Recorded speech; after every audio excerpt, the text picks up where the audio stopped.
Hey everyone, welcome back to the channel. In this video, I'll show you how to evaluate a Bank of America CD, what to look for, how to compare rates, and whether it's the right choice for your savings goals. When you're evaluating any CD, including one from Bank of America, the first thing you want to check is the interest rate, also called the annual percentage yield or APY. This is the amount your money earns over a year. Higher APYs mean more growth for your savings, so compare Bank of America's rate to other banks, especially online banks, to make sure you're getting a competitive return.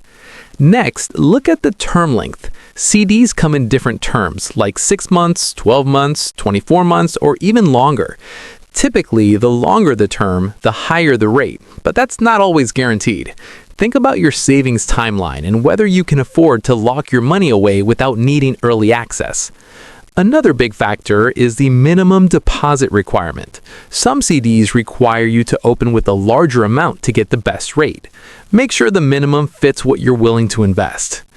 Now pay close attention to the early withdrawal penalty.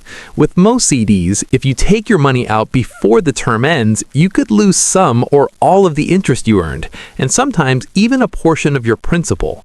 Bank of America's penalty could be a few months of interest, depending on the term, so factor that in if you think you might need access to your funds early.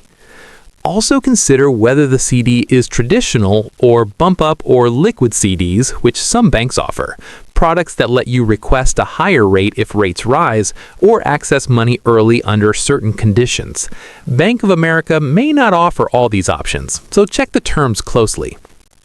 When you're comparing a Bank of America CD to others, always look at the actual APY, not just the stated rate, and read the fine print on fees and penalties.